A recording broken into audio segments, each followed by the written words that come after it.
Welcome to Story Time with Chris James.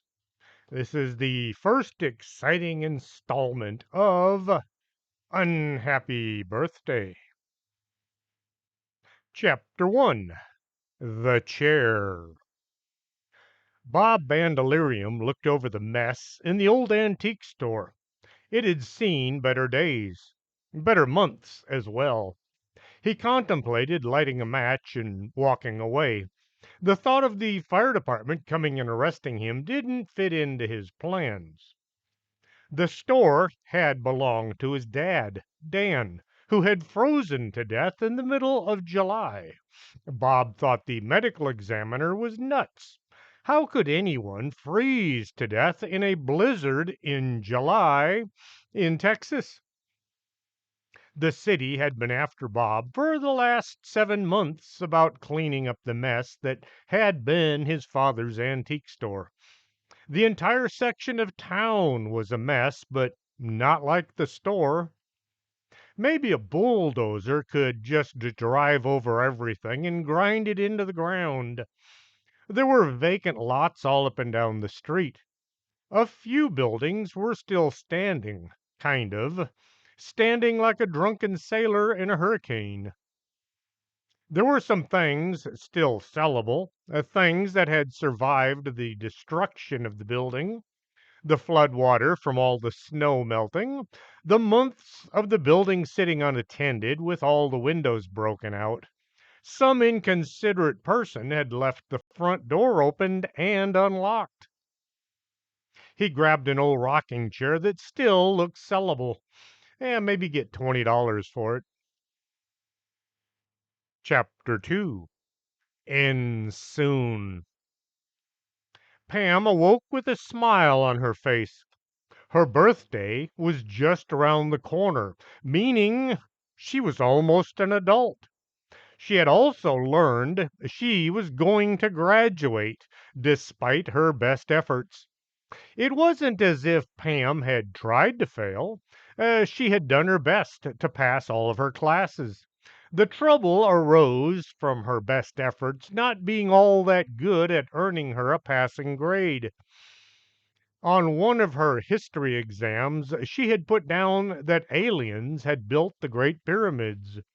She had only recently found out that possum started with an O. She was still working on pneumatic. Her possibly worst class had been, of all things, home ec.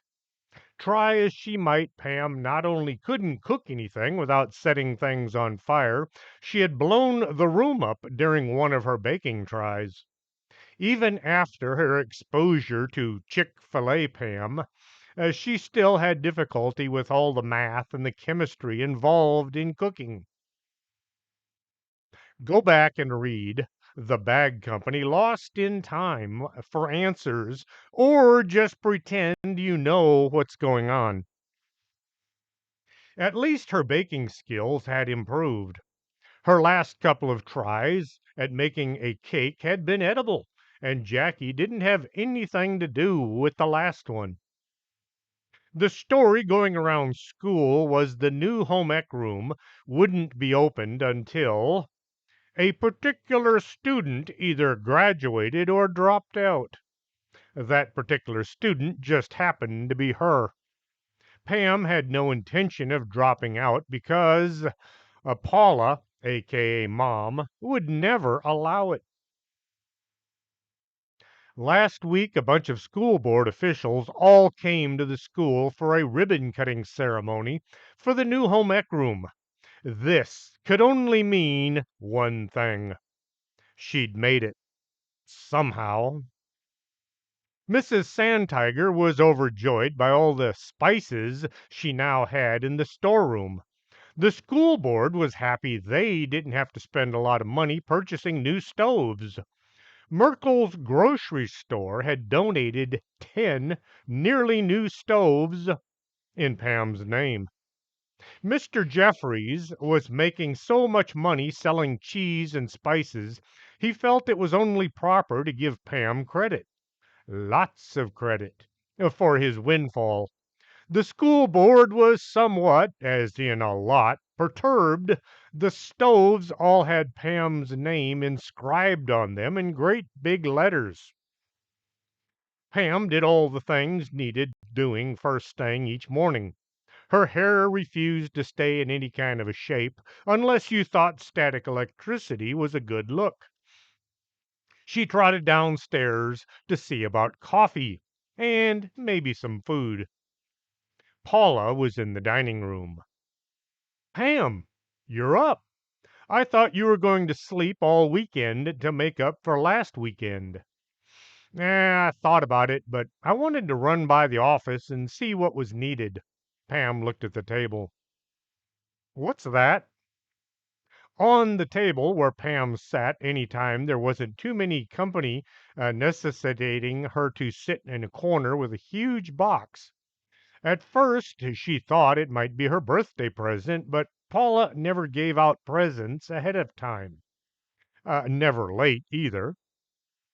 The top of the box was open, and inside were brochures. There must have been 1,000 of them. Well, now that you're going to graduate, your dad and I thought you should look into a nice college or maybe a technical school.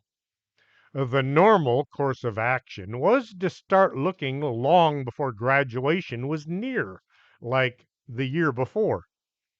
What with Pam's last day of high school being in question, this year, next year, maybe the one after that, Paula wasn't about to make plans only to watch them dashed on the rocks of failure. Why make plans if they were more than likely to never happen? Pam looked at the first brochure.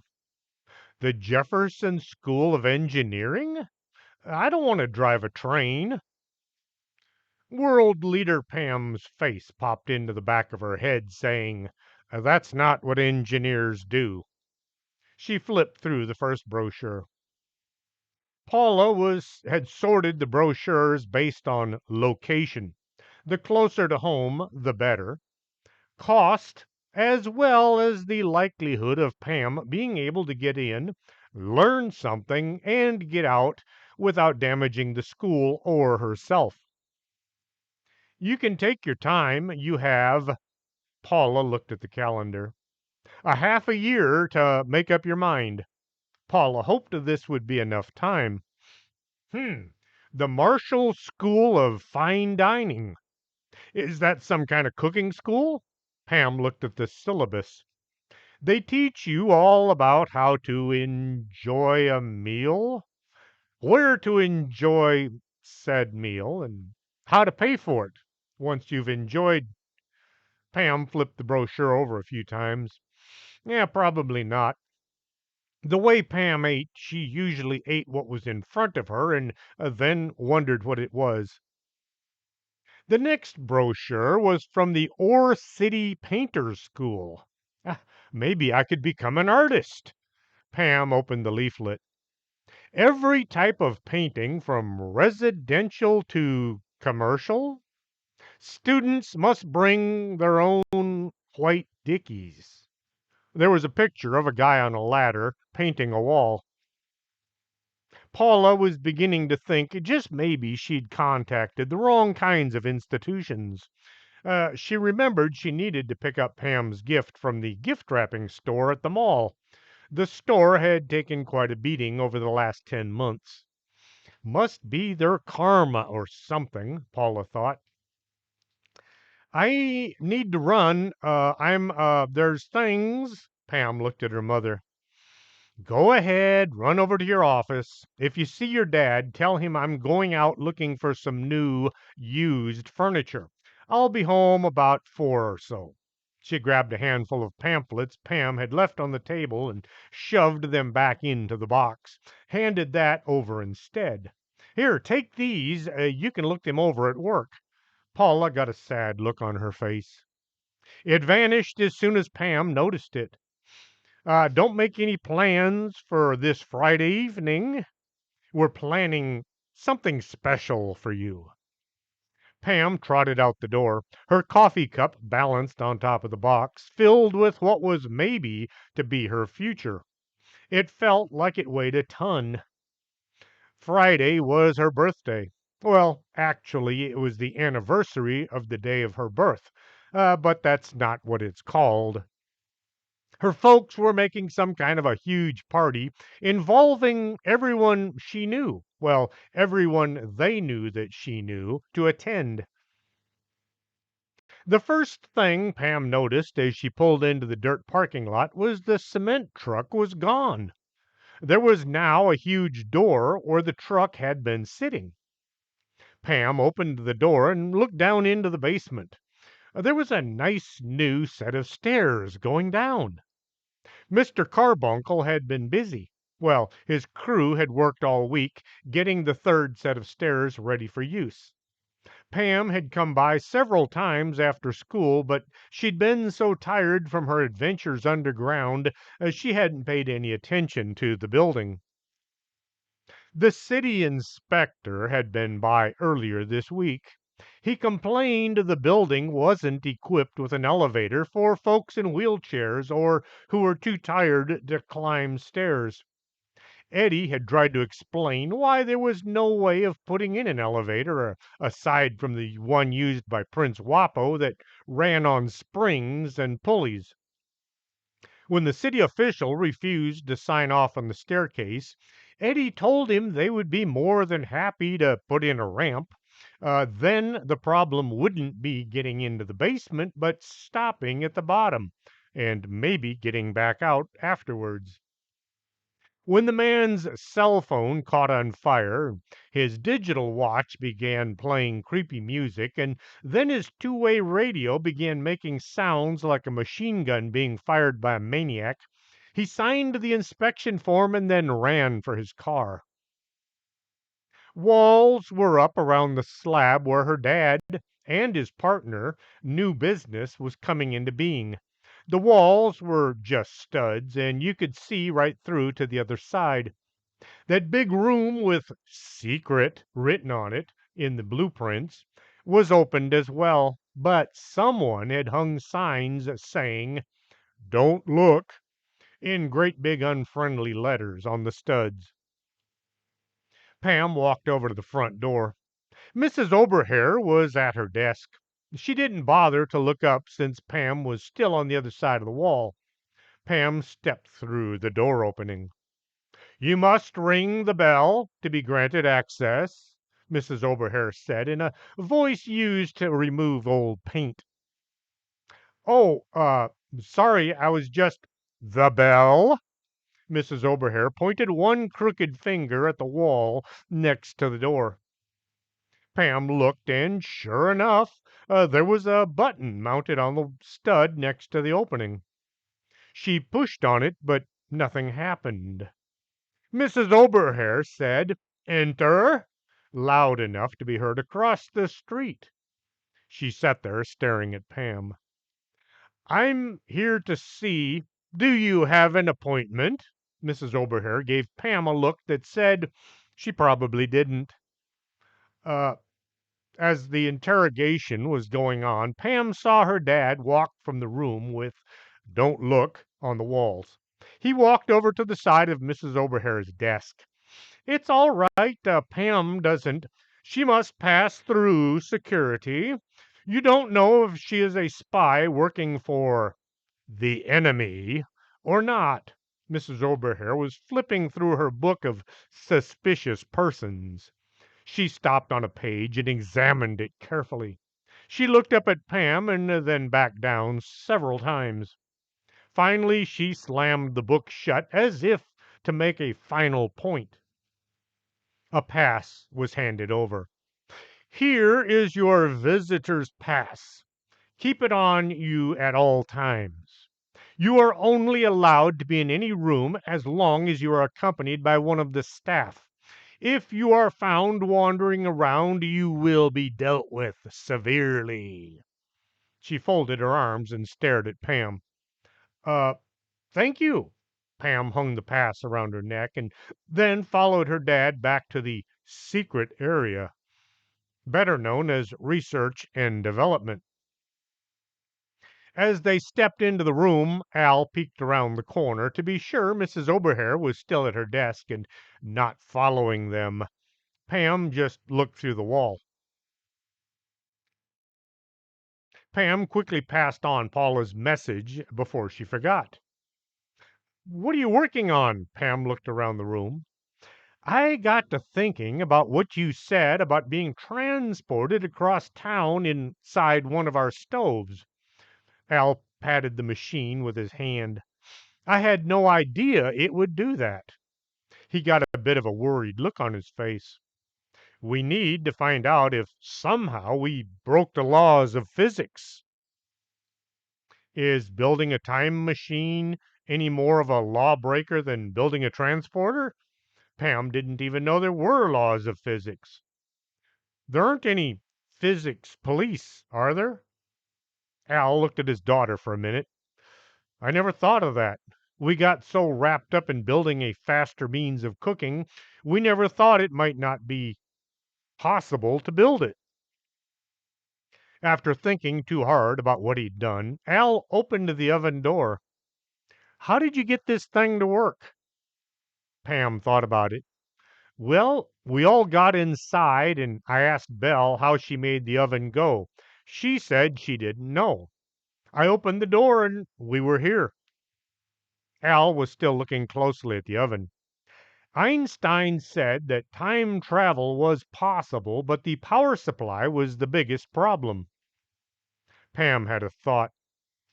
"You told me some of your ovens would send the food far away for folks who constantly burnt things. It was to keep the smoke out of their houses." "Yes, that's more of a trans-dimensional trip, not from place to place." Pam thought about Dr. Spudmeyer and the changing room transporter that he had built. This got her to thinking about Geek Pam and her working on a transporting device for all the Pams to have a family reunion. "I might know somebody who can figure this out. I'll call when I get home." After spending too much time watching her dad work, it was time for her to get upstairs. Pam walked out to the receptionist's desk. Mrs. Oberhair looked closely at Pam to be sure she was the same person who had entered just 30 minutes ago. She took great pains to look at Pam's outfit to see if there was anything hidden in her pockets. Pam thought about the time she'd been at the secret lab outside of town. Then she thought about visiting their headquarters. She'd been scrutinized enough times that she should be used to it by now, but she still got nervous, thinking maybe she'd done something wrong without even knowing it. Mrs. Oberhair pointed to the opening where the door would be someday. Pam walked out the door and breathed a sigh of fresh air. Pam walked across the cement slab where Mr. Gigante was about to teach a class. She said hi to him and looked over at the dressing rooms that were in the process of being built. The walls were just studs.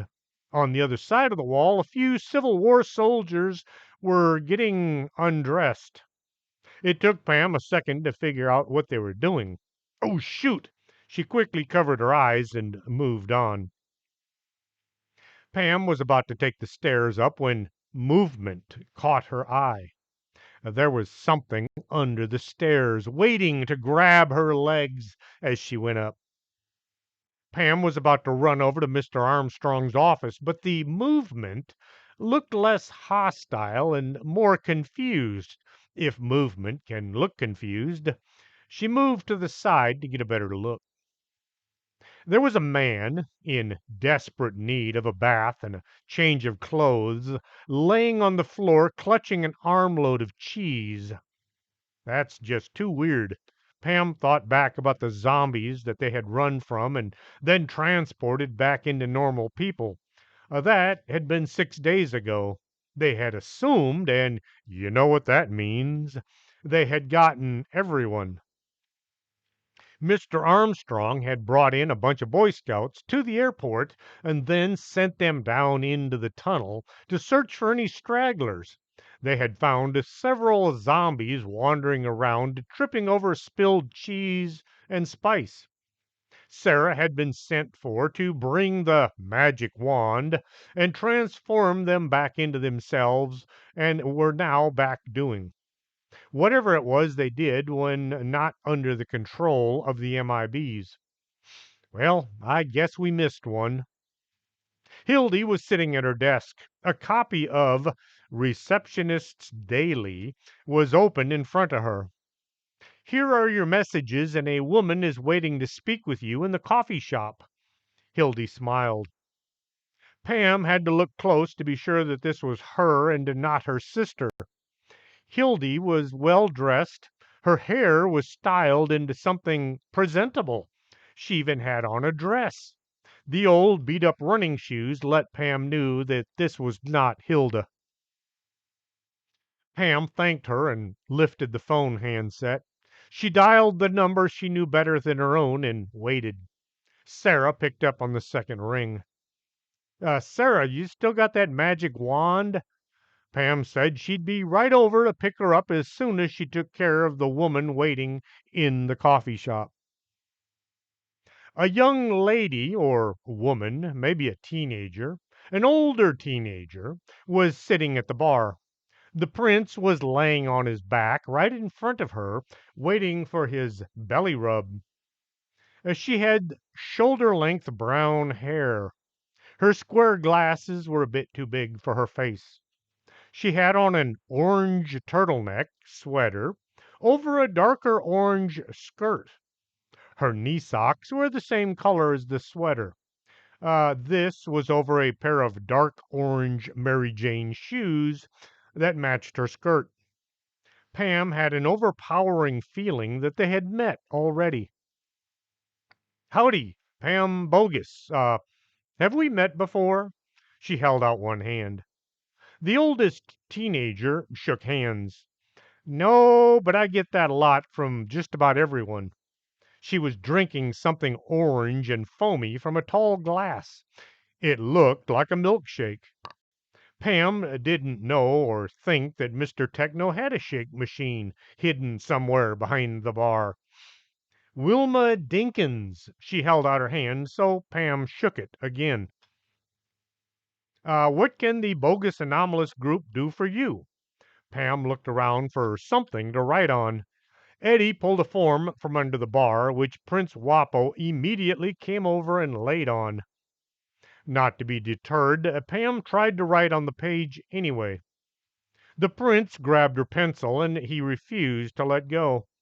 As soon as Pam released the pencil, the prince lost interest and rolled over facing Eddie. He did manage to stay right in the middle of the page. I'm not much on cats. They do things like that, Wilma said. How about dogs? Oh, yes, I like dogs, but they can be a bit nosy.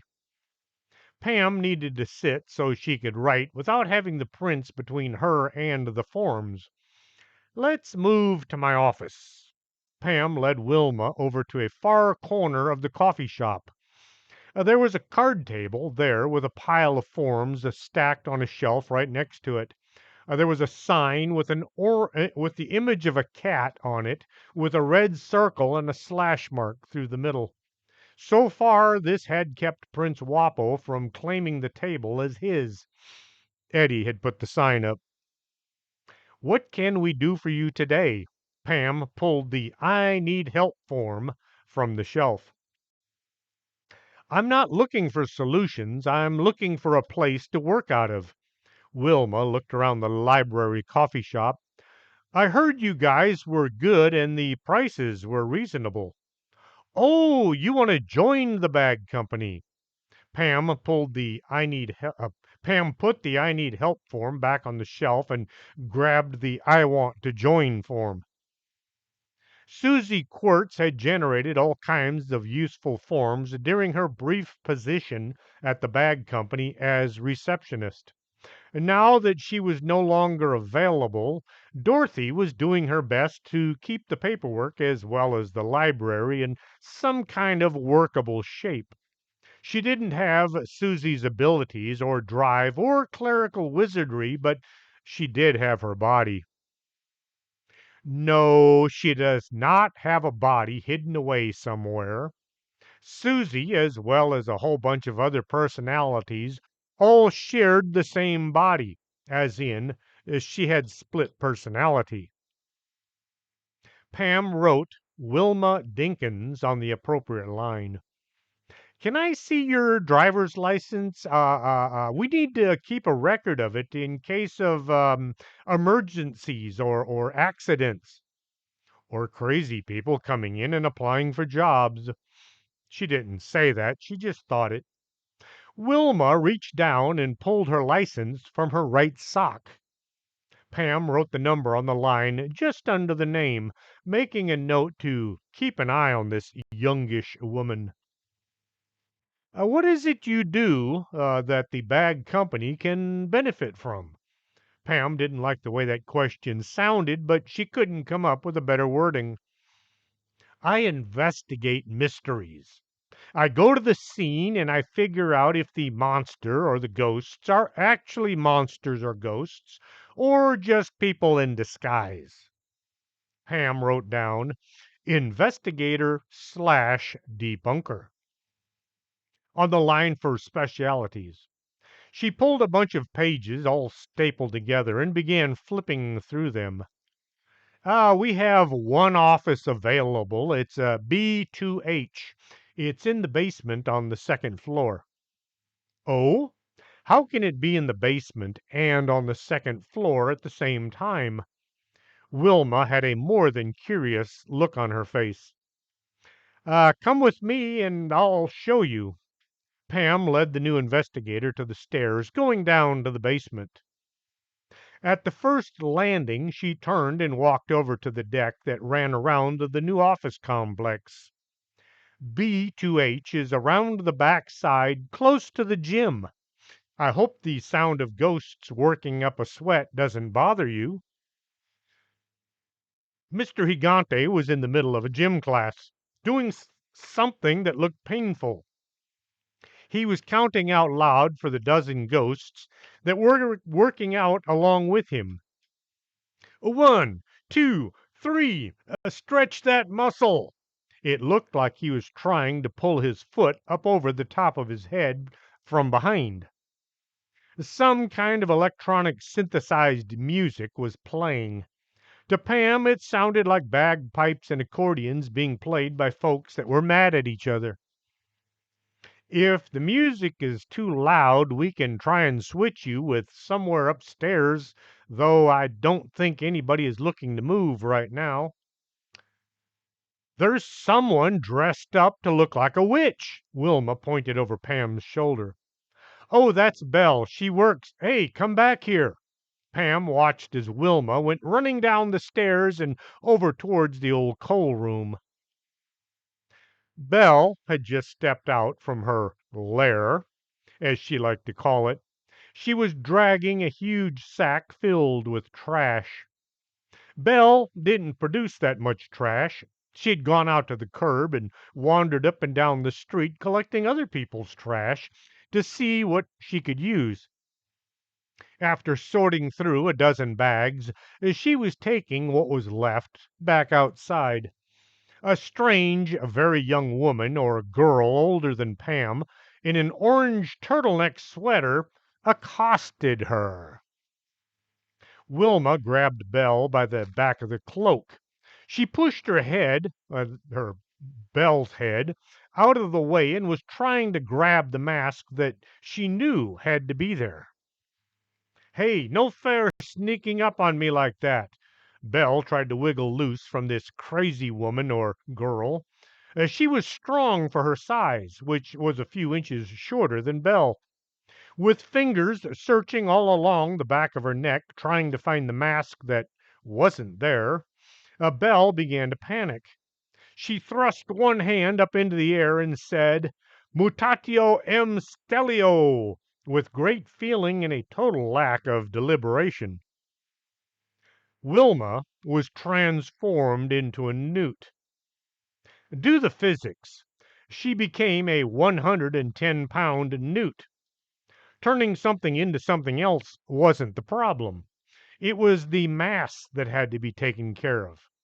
In the movies, when Count Dracula turns into a bat, he is changing 150 pounds of human, well, vampire, into less than a 1 pound of flying mammal.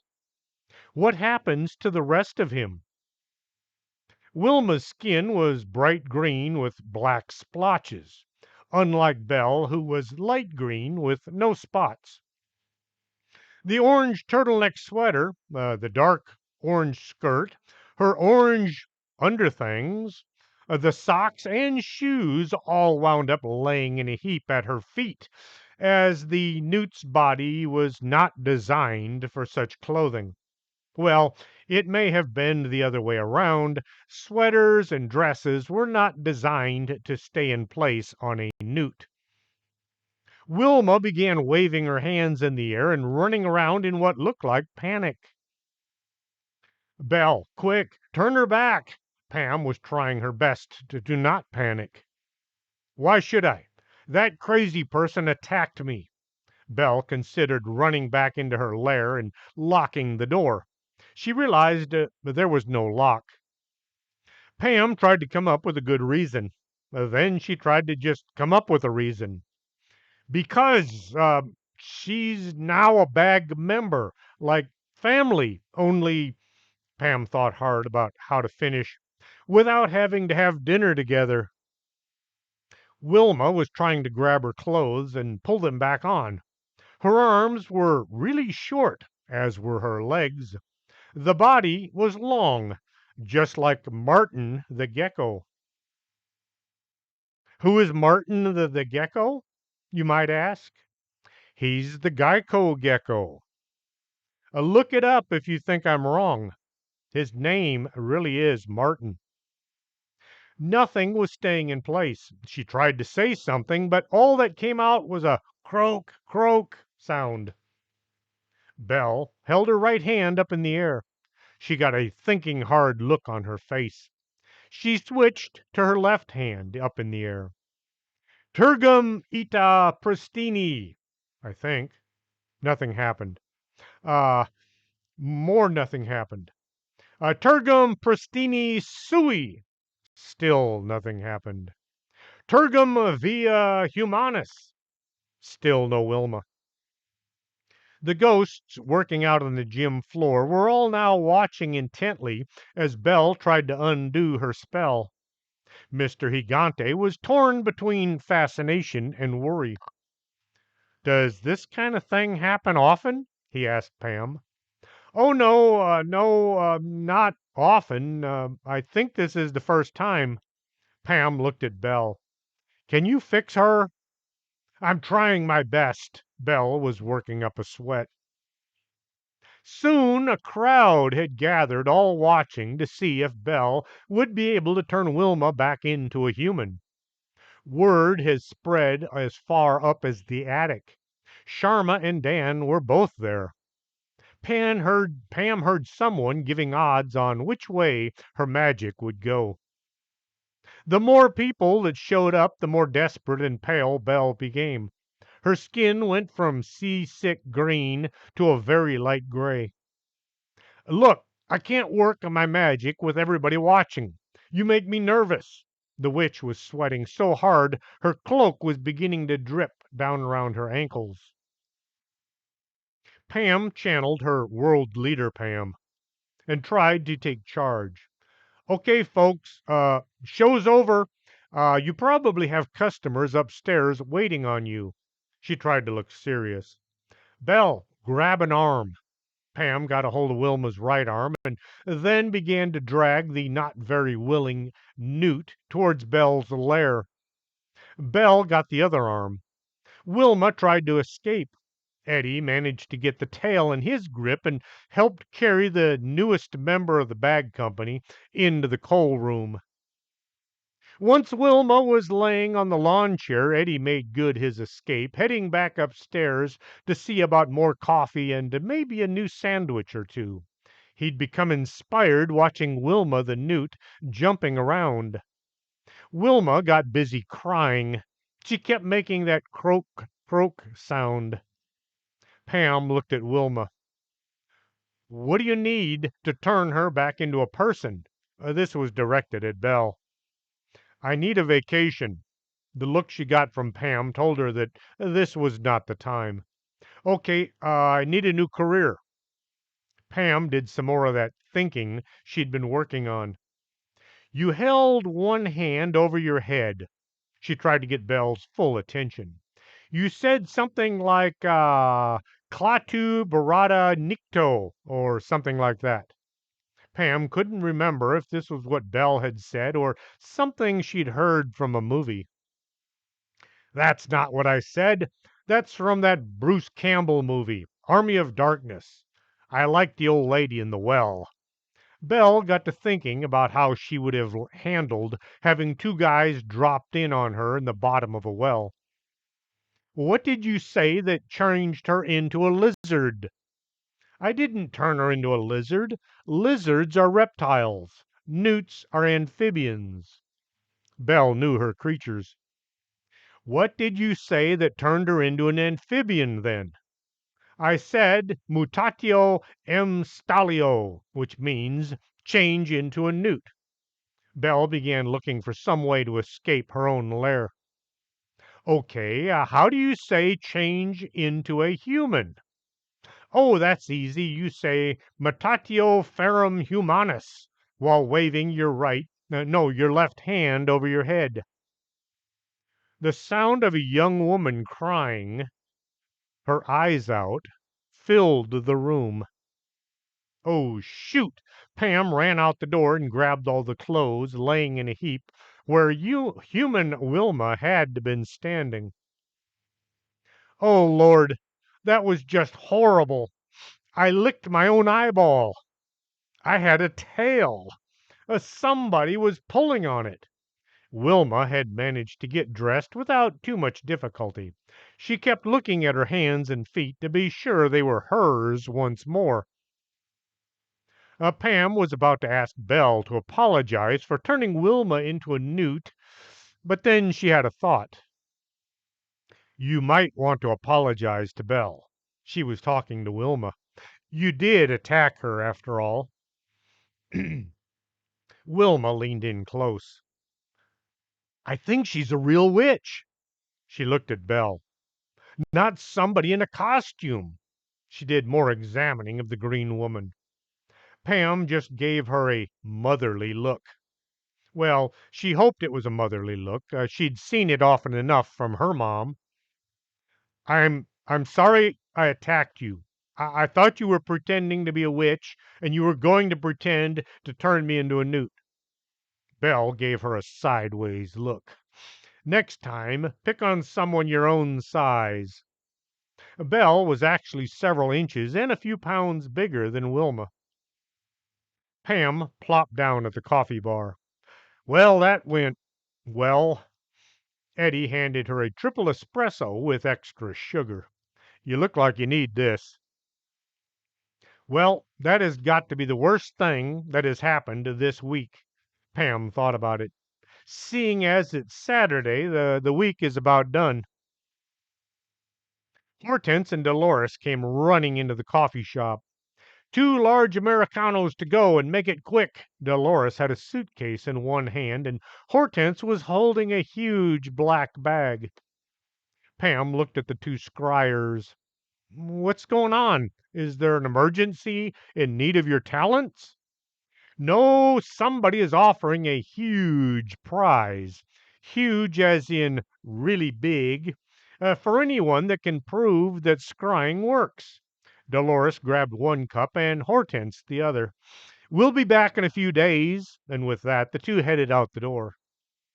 Well, I'm glad those two aren't butting heads anymore. Get it? Eddie said, referring to the time that the two scryers had actually hit their heads together through their mirrors. Pam couldn't help think she was forgetting something.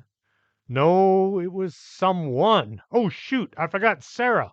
Pam ran for her truck. Sarah was sitting on her porch holding the alien wand. She had a combination rejected and upset look. I thought you were coming right away. She made a big deal over looking at her watch. That was like 2 hours ago. Ah, let's go. There's another zombie needing unzombification. As they headed back to the office, Pam filled Sarah in on what had happened. I missed seeing Belle turn somebody into a newt? Oh man, that would have been cool. Once back at the office, they headed down to the basement to look for the zombie. He wasn't under the stairs. They checked all the offices, mostly by just looking between the studs. They did find several cheese wrappers laying on the floor. Look! Somebody disguised as a zombie came from the other side of the office building. It sounded like Wilma. Pam and Sarah ran to the other side. There was Wilma chasing a zombie around the gym floor. Mr. Higanti and his students were all watching. Chasing might not be the right descriptive. The zombie was shuffling along, gnawing on a hunk of cheese, and Wilma was walking along several feet behind, being sure to not get too close. Sarah ran over and got right in front of the zombie. The zombie saw the wand and reached out his hands for it. Wilma, not wanting to be turned into anything ever again, couldn't just stand by and watch as a little kid was being eaten by a zombie.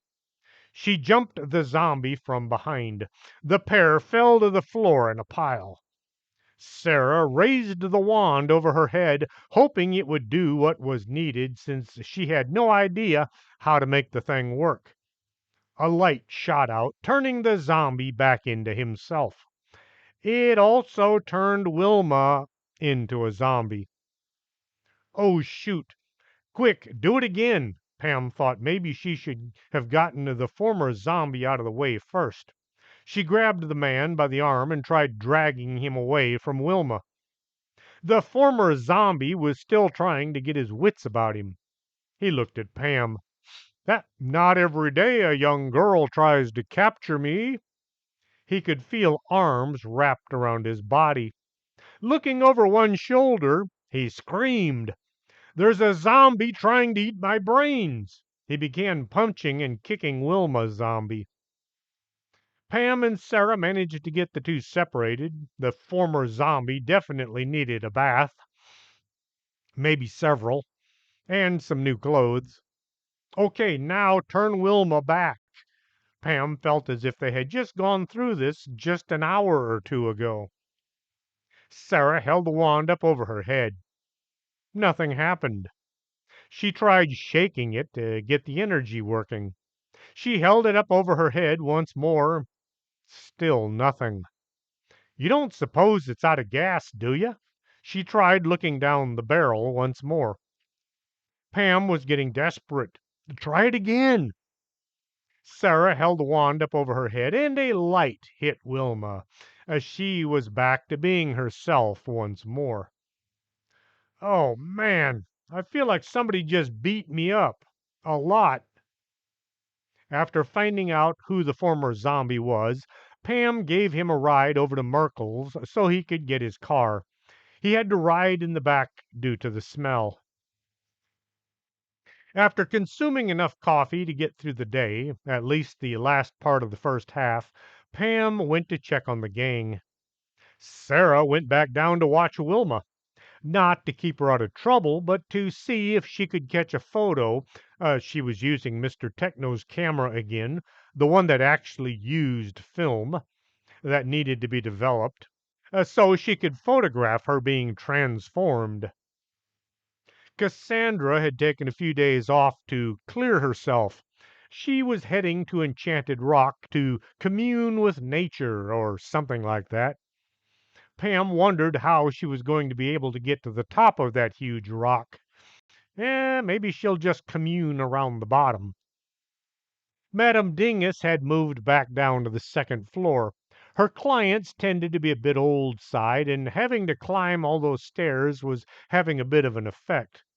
Pam had tried to figure out how to get the madam into an office on the first floor, but aside from Cassandra's office, there wasn't one. Maybe I could subdivide the dining room. Well, as soon as Naomi finds a place.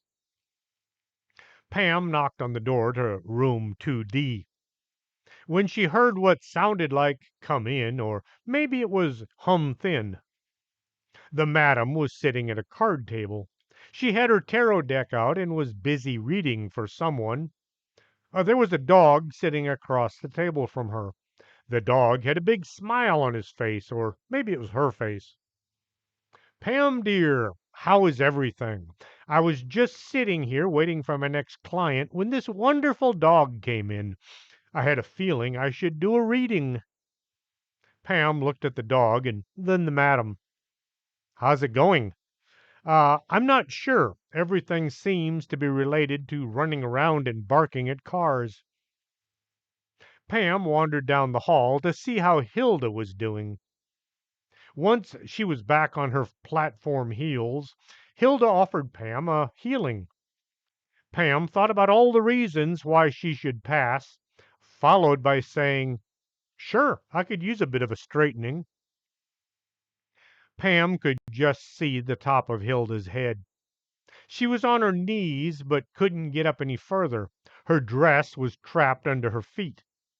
"I'm good. Just need to—" With a crash, Hilda vanished under the table. Pam had been watching this unsteady and sometimes painful activity ever since letting the healer come to work at the bag company. "Maybe you should look into some shoes with less elevation." Pam hoped she hadn't gone too far. Hilda managed to get her chin up onto the edge of the table. "You think so?" She sounded odd with her teeth being held together by her chin, which was firmly set on the edge of the table. "You spend too much time on the floor without being down there to clean it. How about getting some more practical, low soled shoes so you don't have to do a balancing act instead of walking?" "I thought they made me look taller and therefore thinner." Hilda had a serious look on her face. "I guess you're right. I'll see about getting some shoes, maybe like what my sister wears." Pam was on the third floor. Mikey Baba Ganoush was away at some ethereal healing symposium in Palestine. That would be Palestine, Texas, near Tyler. Near as in 50 miles. If you go to Palestine, be sure to pronounce it correctly. It's pronounced Pal S Teen, not like that place over near the Mediterranean. Pam went to the door to 3B. The door was open, so she stuck her head in. Charlemagne Boulderdash was at her desk, typing away at some letter or form or maybe a document. She saw Pam out of the corner of her eye. Without looking up, she said, "Do you have an appointment or do you need one, and is it an emergency?" "Oh, I don't need an appointment. I'm Pam. Pam Bogus, the owner's niece and now daughter." Seeing as her uncle as well as her father owned the building, she now kind of worked for both of them. "Are you here about the rent, or has somebody made a complaint about the noise?" Charlemagne never looked up or stopped typing. "No, the rent was paid for the next 3 months." She thought a second. "What noise might somebody have complained about?" "Oh, well, screaming, pounding on the floor, breaking furniture, that sort of thing." The secretary finally looked over at Pam and smiled. No complaints. In fact, most folks say it's really quiet up here now." Pam noticed that none of the visitors' chairs were being used. "How's business? Many customers?" Oh, it's been nonstop since we moved in. Charlemagne pulled the form or document from the typewriter. She placed it in a file folder that was placed in a big drawer under the desk. She pulled out a new form or document and began feeding it into the machine.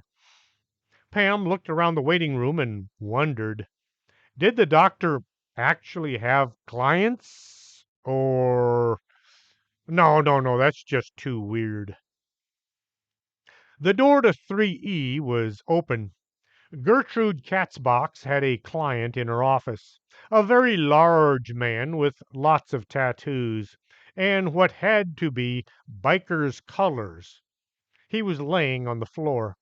The cats were all climbing on him and over him. One kitten had taken a nap on his forehead. Gertrude was sitting in the corner knitting, as she was making a tiny sweater for one of her clowder of cats. You'd think they would be called a pride, but that's only for big cats. Small cats are in a clowder.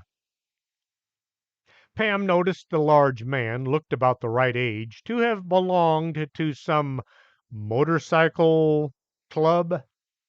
About the time that Rumpus had run afoul of one motorcycle club, that is. She tried to see what was written on the back of the biker's jacket, but he was out like a light flat on his back. Pam wondered if just maybe this guy belonged to the Hinder Kickers, and if so, was there going to be trouble between him and Rumpus. She made a note to try checking his colors as he left the building. Pam just mouthed the words, "Everything okay?" and Gertrude nodded her head. Pam made her way up to the attic. Sharma was sitting in her living room. She had the book on her lap. She was still laughing about something that she had read just before Pam arrived. Pam looked at the book. A thought imposed itself into her brain. She had paid Mrs. Hatchett $15,793.50. The bag company added 10% for the work needed to track it down. Well over $17,000 altogether. Mr. Unimportant and all his clients were now missing, with the exception of that guy with the two canes who still claimed that he was not there and had nothing to do with the book.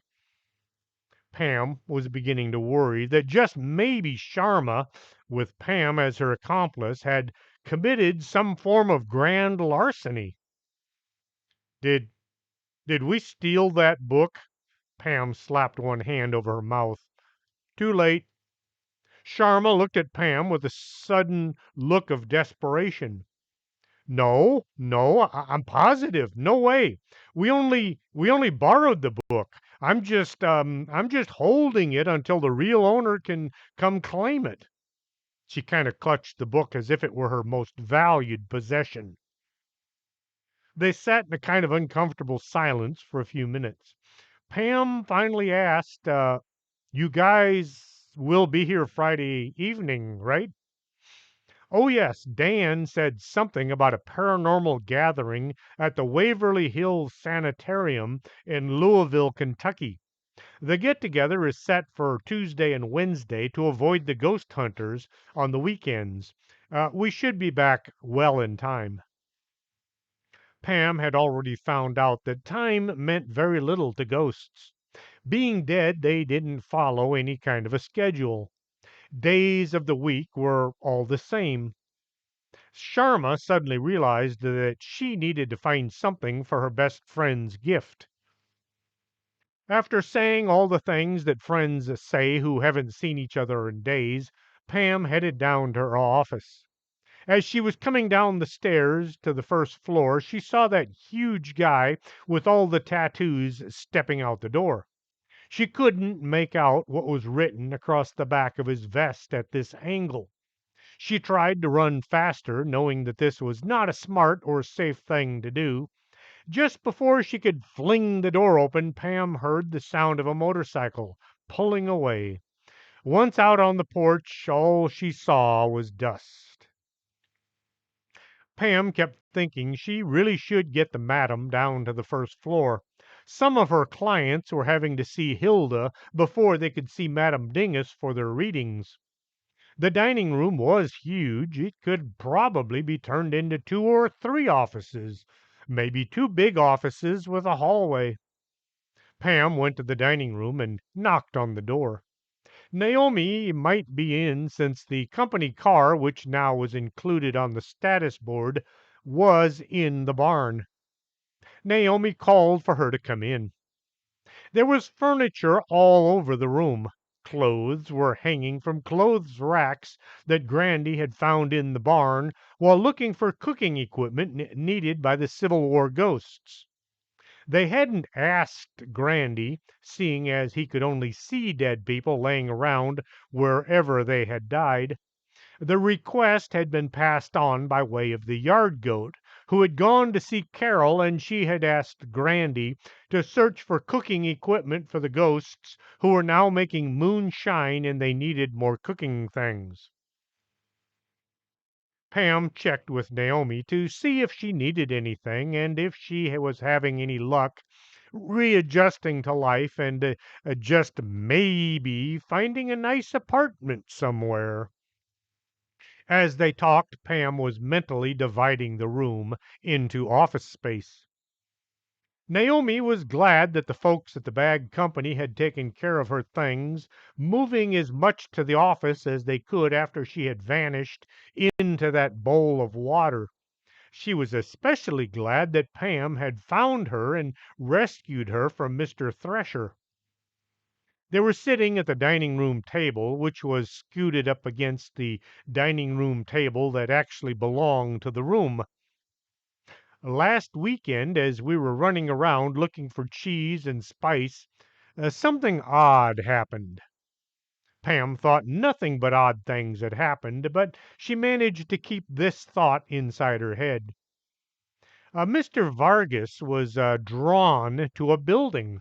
He said he could feel something in the building, but we never found anything. I have been thinking about this all week. Pam thought about all the driving around they had done. Just about everybody had found false leads during their search for things that made food taste better. What kind of a building was it? It was the old video store that I used to rent from. Pam thought about how her dad had talked about renting VHS cassettes and watching movies. They showed he had rented just about every bad movie ever made.